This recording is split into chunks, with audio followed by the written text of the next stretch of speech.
Hello, art friends, and happy Mother's Day. This is my third Mother's Day, if you count Mother's Day while I was pregnant, and what better way to celebrate than to read some creepy stories. Enjoy. I was never allowed to meet my mom. Posted by u/hack_shuck.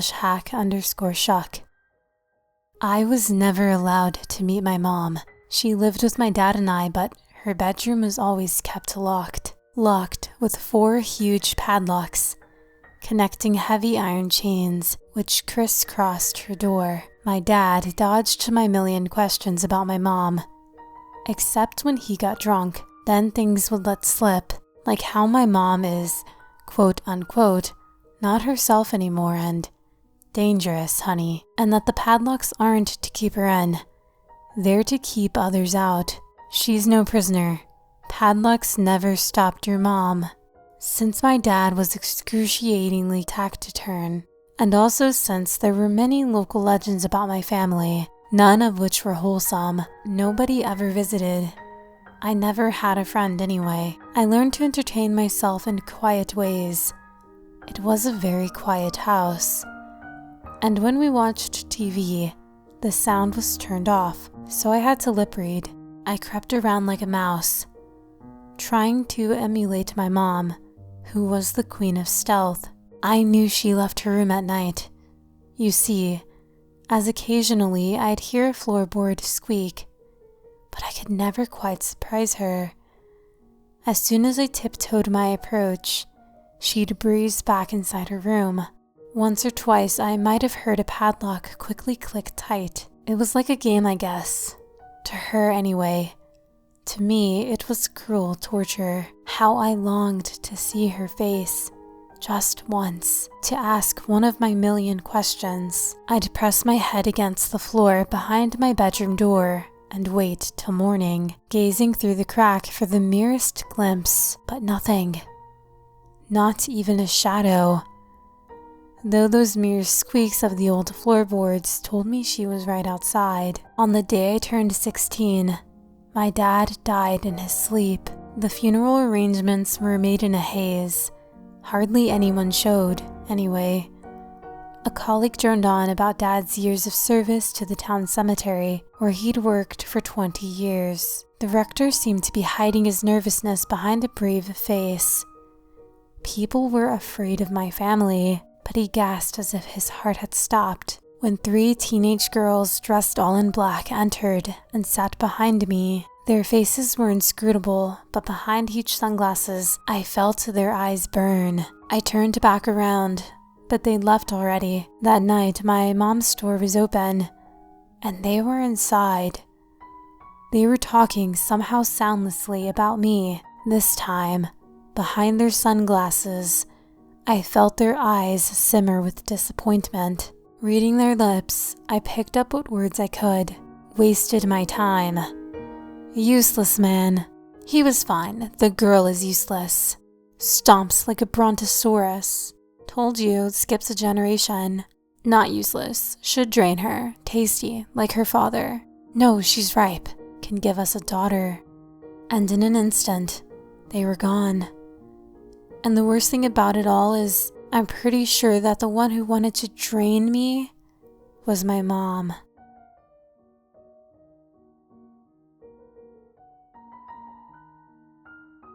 Next time you see her, make sure you hug your mom extra tight.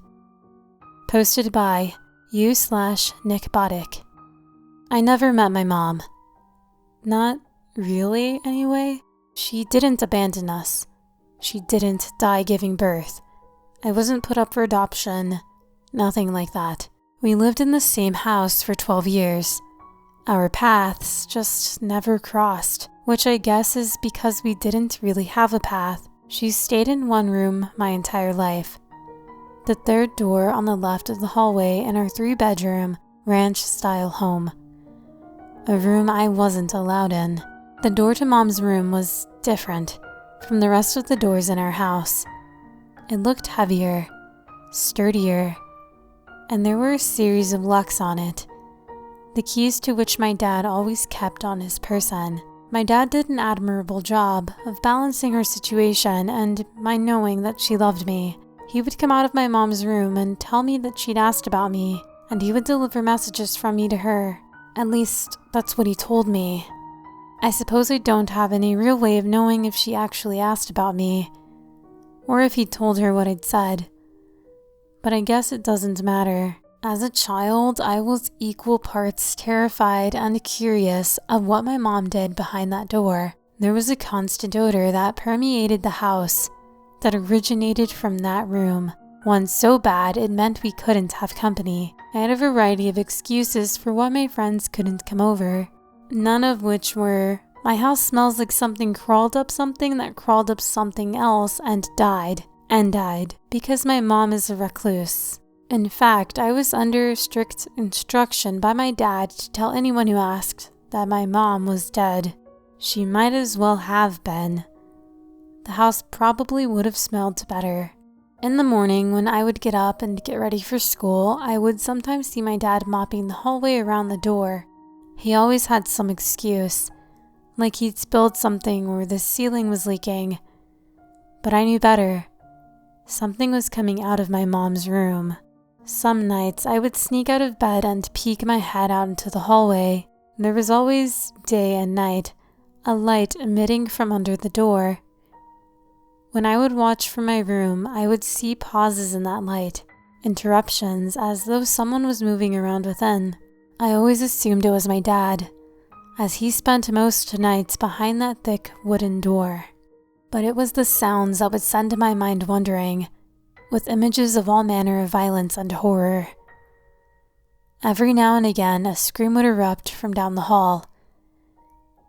It was guttural, intentional, the scream of a woman in fear for her life. There would be bangs, crashes, the sound of things breaking, and my dad would emerge from my mom's room, breathing heavily and wiping himself down with a towel, covered in either sweat or water or both or neither, something that made his silhouette glisten in the darkness. Then he would get the mop. When playing outside, if I could find the opportunity, sometimes I would try to look through the window, which had always been covered with a thick comforter. One day, however, the comforter had been moved ever so slightly, allowing a sliver of visibility into the room. I peered through that thin space, my vision obstructed even further by the condensation that had accumulated from within. I could just barely make out the shape of the head resting on a pillow inside the room. Seemingly sleeping, I stood there, my 7-year-old brain trying to fill in the blank left by my limited view.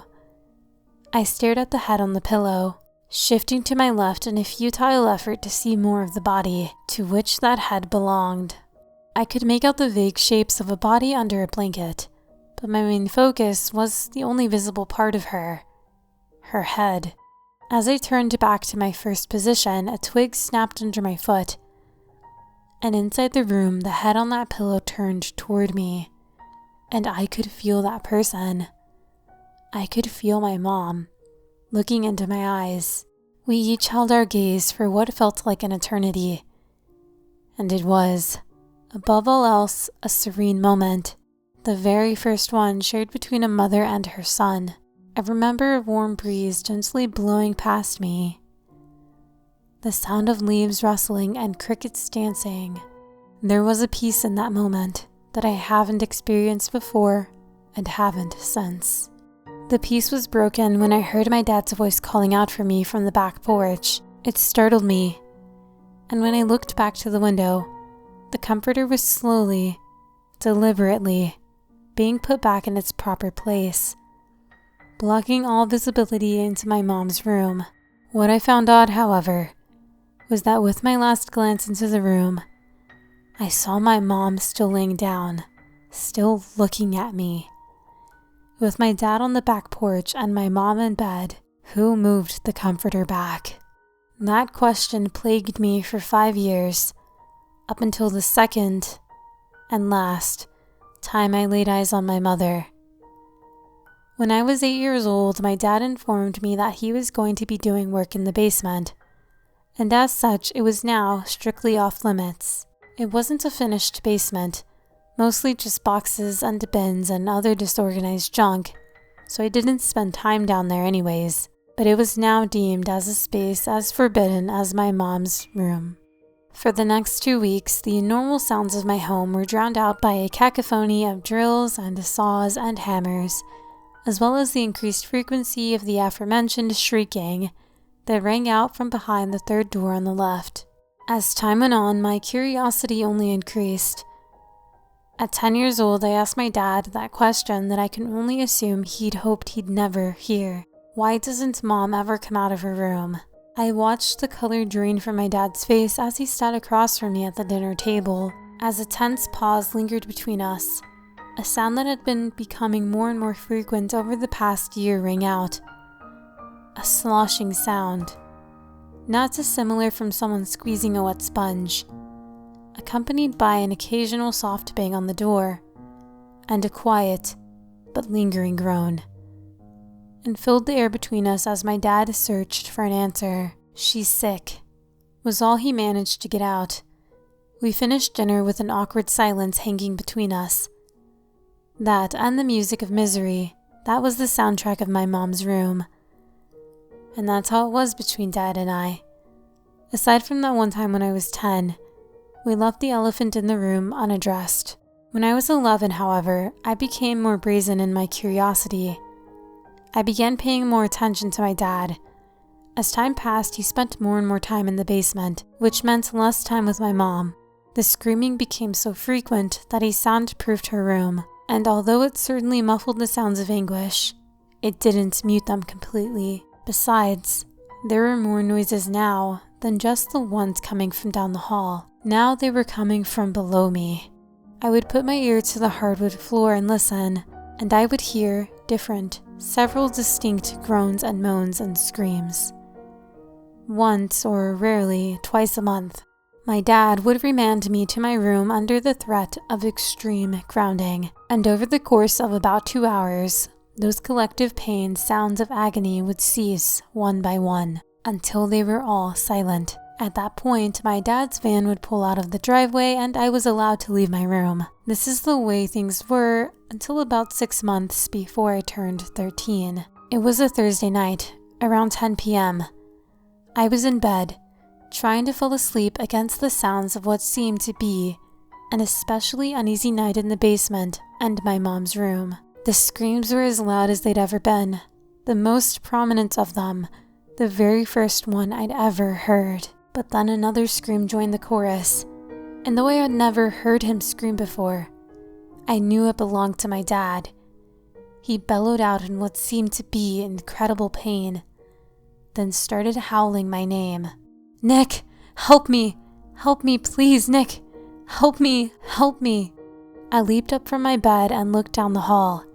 It sounded like a tornado was occurring in my mom's room. Wood splintering, glass breaking, the wall being smashed into, maybe even through. The light underneath the door was flickering wildly.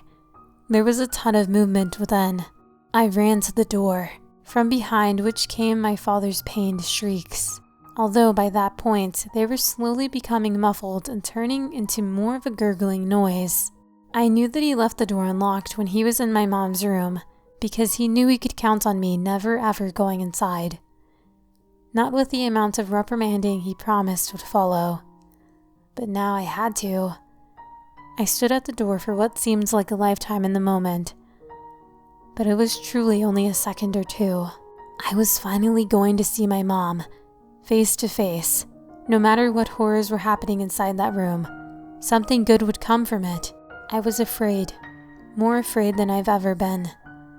But I held on to that idea as I turned the heavy brass knob and opened the third door on the left. I immediately vomited, for as bad as the smell was in the rest of the house, the room from which it was birthed was worse 1,000 times over. It was a putrid aroma of pee, blood, and any other number of horrible scents. But what was worse was what I was seeing. I'm not sure there are words in the English or any other language that can adequately describe what I saw, but I will use whatever words at my disposal to paint a picture as clear as I can. The room was an absolute mess of broken wood and glass. The drywall had been torn from a large majority of the walls, the slats behind it broken and jagged. Blood and a clear liquid had been splashed all around the room, and the floor was slick with it, pooling in certain areas. The hardwood floor had been gouged and was ripped completely apart in certain spots. The centerpiece of the room, however, was my mother. The headboard of the bed was still visible, but that was about it. Her naked body had grown out with a series of what at first appeared to be tumor-like growths, until she took up nearly 3/4 of the room. I could just barely make out her face in the sea of jagged skin, which in addition to the various growths was peppered with countless bleeding sores and in some spots, holes that led within her body, along with all the muscles and tissue visible inside. My father was nearly halfway down one of the wells that led into my mother. His screams, nothing more than what sounded like shouts underwater. His legs flailed wildly, until they didn't. Once he stopped fighting, he was slowly consumed by the mass of flesh. I stood there in abject terror, as my mom's eyes turned to me and teared up. She moaned in pain. The most misery I could ever imagine a person being in. I didn't know what to do. I wasn't equipped to respond to what I was seeing, and I was even less equipped for what followed. The tumorous growth nearest to me began to break open, a clear, thick water spilling out of it. Then something reached out and pulled itself through the opening. The thing was a mass of stringy limbs, as many as 6 arms and more legs. Teeth jutted out from all over it, separate form and also inside multiple mouths that contained long, wet tongues. And it had numerous blinking eyes. It screamed, loud and long, and it seemed to be in pain. That's when I noticed the floor just past it. It had been removed, and the thing that was presumably once my mother had grown downward, towards the basement. My dad's keys were on the floor next to the door, so I picked them up and ran to the basement door. It took me a minute, but I unlocked the 5 locks and descended the basement stairs. Down the stairs and to the right was the rest of her, and them.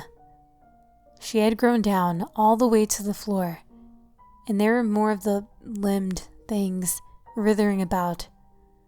More of them, at least 50 in varying sizes, were piled up on the opposite side of the basement, from where the crooked mass that was my mother fed through the floor. Another of her sores burst, another monster falling out of it. I didn't know what to do. I was in shock. I stood there for at least a half hour, watching these things be born into misery. Their mess of arms and legs and teeth and eyes, begging to understand what and why they were. I finally snapped out of it and turned to go back upstairs. And that's when I noticed a message etched into the back of the basement door. Nick, if you are seeing this, take the gun at the bottom of the stairs and kill her. Sure enough, there was a shotgun positioned at the bottom of the stairs. I went back down and grabbed it, then meekly made my way to my mom's room. The clear liquid from within her had formed a thin river down the hallway, which I avoided as I made the trek down back to the room. My legs shook so violently that I nearly crumbled with every step. I had never fired a gun before. I didn't even know we had one. We lived in the country, in a place that could be somewhat accurately described as in the middle of nowhere. But we didn't live a country lifestyle. I had the common sense for how to operate the pump-action Mossberg 590, but it was nearly as big as me, and far more intimidating. I took a reluctant step back into the room where my bloodied, wounded, and presently birthing mother was howling in pain. I nearly vomited again when I saw my dad. From a gaping wound on the side that faced me, his mangled, twisted body began being ejected. But my mother's gaze took my attention away from that I took apprehensive, uneasy steps towards her, shaking so much that in retrospect, I find it to be a miracle that the shotgun didn't go off prematurely. Her face was like any other. The stretching and growth of her body hadn't affected it at all.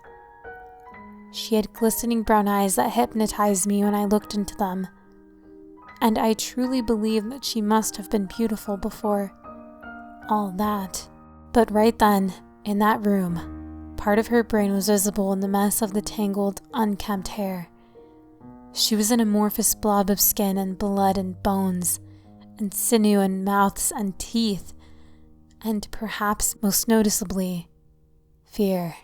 I looked into her shining eyes still so full of life, and I saw fear, pure fear, anguish, misery, pain, fatigue. While her mouth moaned and groaned and screamed, her eyes begged for mercy, begged for all of it to end. I sobbed. I was experiencing so many things all at once that I could feel my body and mind nearly shut down entirely. There was a fear I hadn't known and haven't known since. There was a confusion at what it was I was witnessing and doing in that moment. There was apprehension towards pulling a trigger and ending a life. There was bereavement for my father, whom at the very moment I became very aware of no longer having in my life. And there was happiness, a small sliver of happiness. I had finally met my mom. It didn't matter that she was this mutated, mangled mess that had grown to nearly the size of a room and down into the basement. It didn't matter that she had hideous, bulbous growths and sores all over her body. It didn't matter that she'd consumed my father and spit him out like a chicken bone. It didn't matter at that moment that she had unimaginable horrors falling out of her wounds and thrashing around in perceived malignancy. She was my mom. She was my mom, and she needed help. I used all my strength to pull back on the hand grip and load it around into the shotgun. I lifted it and looked into my mother's eyes, which sparkled under the bright light above. I watched a tear roll down her. It traveled down where her cheek would have been, eventually getting lost in a crease of bruised, jagged skin. Her eyes said more than any of her mouths ever could. Her eyes told me she loved me, and that what I was doing was okay, that it was what she wanted. I tried to say I love you, but the words got caught in my dry throat and were barely intelligible. She just looked at me, pleading with her eyes. I cleared my throat and said it again. I love you, Mom. And I pulled the trigger. My ears rang after the deafening blast from the shotgun exploded from the barrel and splattered me, the walls and everything else with a mess of blood and that clear, watery substance. Tumors still opened and those things still wriggled out. I stood there for a moment, my world spinning around me. I then felt a tug at the bottom of my pajama pants. I looked down and found a gelatinous pile of wet skin and teeth and tongues and holes with one of, that I could see, 3 arms reaching out. Its 4 jagged, bleeding fingers curled around the cotton at my ankle. I didn't want to do it. I honestly didn't. It seemed like mercy. I killed it. Then I killed another. Then another. I killed them until there were no more shells in the gun. There were more lumps on my mom's corpse with things squirming underneath. I didn't have it in me to keep looking into these things, many eyes, and ending them. As another monster broke free from the mass that dwelled behind the 3rd door on the left and down into the basement, I retrieved both of the gas cans my dad kept on the back porch, and followed by the propane tank from the grill, and then I listened to it all burn. The screams of agony dwindled as the flames roared. The short, miserable lives of my brothers and sisters, ending in a violent cocktail of gas and fire and smoke. My new reality dawned on me as I walked the 11 miles into town, into the police station. My dad was dead. Gone. And at the time, I thought I would remember him as a man who, however selfish it may have been, loved his wife so much he did everything he could to keep her with him. But a nearly $500,000 payout from the will of a man who made less than $10,000 a year and didn't have life insurance has led me to question who he really was, and added to the already mountainous amount of questions I had about the circumstances surrounding my mother. I've accepted that I will likely never know the truth about why my dad kept my mom alive.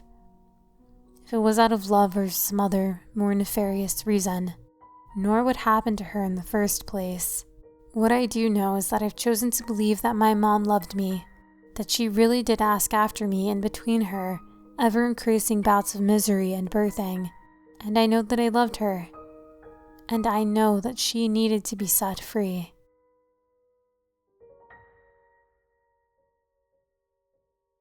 Please be quiet. Posted by you/cheeky puns. You have to be quiet. Your grandmother is asleep in the attic, whispered my mom as we crept through the front door. Why is she being so dramatic? I thought to myself, why did you wait 17 years to tell me I had a grandmother who lived in a creepy old backwoods house? I demanded of her. My mother shushed me, hurriedly ushering me through the house and into the basement. If the surprise road trip to a surprise house with a surprise grandmother was a strange start to my day, the basement just piled on the weird.